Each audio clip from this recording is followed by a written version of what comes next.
2013, and he was in court for the sentencing today. Kevin?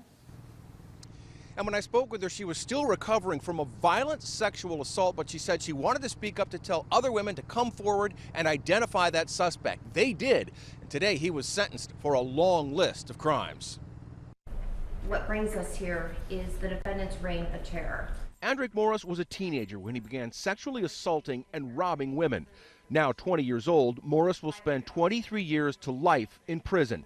He pleaded guilty in September to 8 counts, including attempted rape, indecent liberties, theft, robbery, burglary, assault, and unlawful possession of a firearm. It was just, I don't want to die. Kelli is one of Morris's victims. She spoke to KIRO 7 after he beat and tried to rape her at the Tender Heart Daycare Center in Tacoma in March 2013. After that incident, Kelli, who asked us only to use her first name, agreed to talk, encouraging other victims to come forward. That led to even more charges against Morris and a longer term in prison.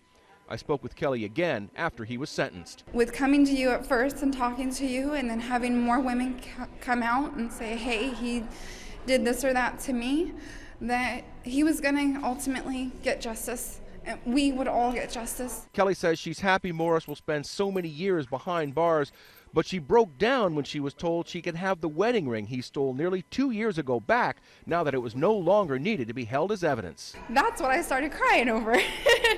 So I'm very, very excited to have it back. Andrake Morris spoke briefly during his sentencing, saying he was sorry for what he had done and the impact it had on his victims' lives. Now, even if he gets out of prison, he still could be held for an indefinite amount of time for treatment as a violent sex offender. Live in Tacoma, Kevin McCarty, KIRO 7 Eyewitness News.